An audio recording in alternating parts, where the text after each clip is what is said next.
Yesu akunze ku Mumbe TV turabashubuje. None tubagarukanye inkuru idasanzwe. Nyuma yaho Dr. Iyamuremye Augustin yeguriye bitewe n'uburwayi, hari kwibazwa ninde muntu uraza kumusimbura. Rero nagira ngo turebere hamwe ubunararibonye bushongoye n'ubukaka abagabo bamwe na bamwe barimo bahabwa amahirwe yo gusimbura Dr. Iyamuremye ku mwanya wa perezida wa Sena. Ngira ngo perezida wa Repubulika aracyafite iminsi 30 n'iminsi 15 yuko yagennye uraza gusimbura perezida wa Sena. Uhabwa amahirwe ku mwanya wa mbere ku ikubitiro ni uwitwa Nkusi Juvenal. Nkusi Juvenal arazwi cyane mu nteko ishinga amategeko, dore ko ari umwe mu bayimazemo igihe kuko yabayemo guhera mu 1994.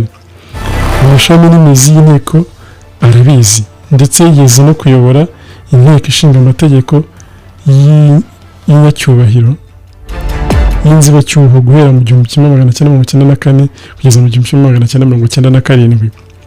Hejuru y'ubwo bunararibonye, Nkusi ni umuyoboke w'ishyaka PSD, ari naryo Dr. Iyamuremye aturukamo, ihabwa amahirwe yo kwegukana uyu mwanya nanone.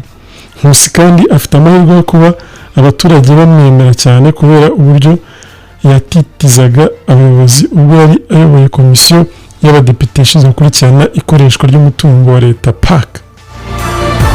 Ku mwanya wa kabiri harahabwa amahirwe uwitwa Habiyakare François.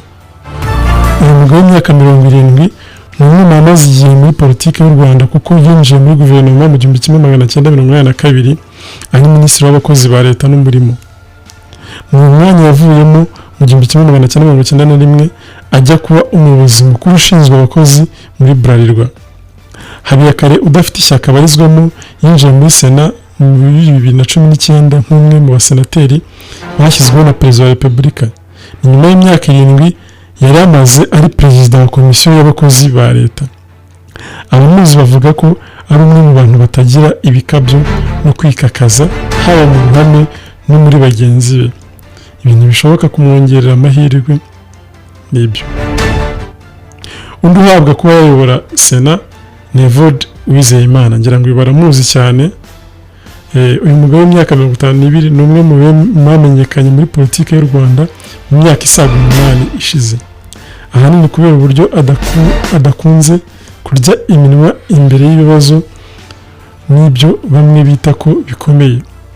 Uwizeyimana Evode ni inzobere mu mategeko, akaba yarabaye umuyobozi wungirije wa komisiyo ishinzwe kuvugurura amategeko.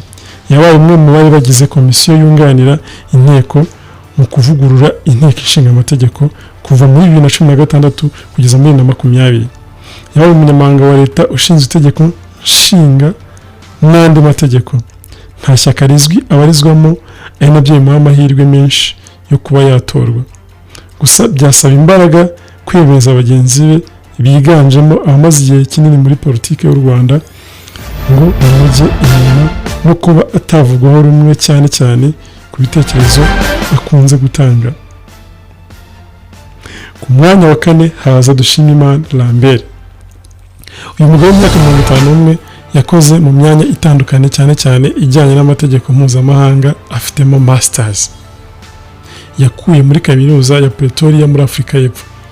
Yigisha amategeko muri kaminuza y'u Rwanda, yakoze muri Minisiteri y'Ubutabera, akora muri komisiyo ishinzwe kuvugurura amategeko, ayobora inama y'ubutegetsi z'ibigo nka WASAC n'ibindi. Ni umwe mu bumvwa cyane na bagenzi be muri Sena, dore ko anayoboye komisiyo ya politike n'imiyoborere. Icyakora ashobora gukomwa mu nkokora no kuba aturuka muri FPR Inkotanyi, umutwe wa politike uri ku butegetsi. Ku mwanya wa 5 tuhasanga witwa Nsengiyumva Fulgence. Nsengiyumva Fulgence w'imyaka 34 si mushya muri politike y'u Rwanda, nubwo Sena yayinjiyemo muri 2019 atowe mu ntara y'Uburasirazuba. Nsengiyumva Perefe wa Gitarama hagati ya 2000 na 2002. Avamo aba umunyamabanga mukuru muri Minisiteri y'Ubuhinzi n'Ubworozi.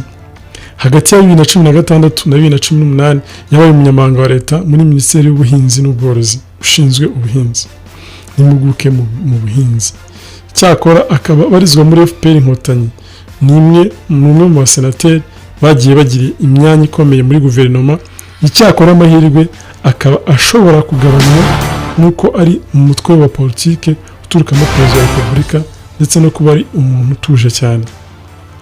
Uru rutonde n'isesengura ry'igihe dukesha ikinyamakuru Igihe ushobora guhinduka, dore ko ntawe uzi uwo perezida wa repubulika azagena nk'umusimbura wa Dr Iyamuremye, nawe ushobora guhita ahabwa amahirwe na bagenzi be, imibare igahinduka.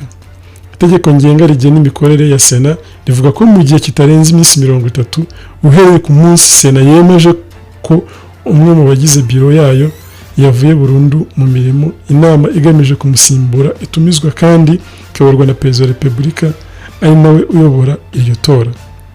Gutora gusimbura uvuye muri biro arangiza manda y'uwo asimbuye, bivuze ko uzasimbura Dr Iyamuremye azarangiza imyaka 2 yari isigaye ngo manda ye irangire.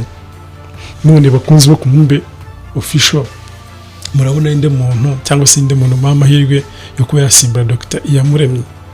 Umugabo w'ubushongore n'ubukaka, umugabo ugiye ukora ibintu byitandukanye, umugabo wa prefe wa Gitarama, akaba umwarimu muri kaminuza, akaba inararibonye bijyanye na politiki, akaba umuyoboke wa PSD. Mubona inde muntu uzamukorera mu ngata mu myaka 2 yari isigaye, dore ko utowe nk'ihame agomba kurangiza manda ye. Murakoze cyane kwitekereza n'inyunganizi, mubishyire muri comment, ariko munasangiza inkuru yacu kugira ngo tubashe kuganira n'abaturarwanda. Murakoze cyane. Hasta la vista.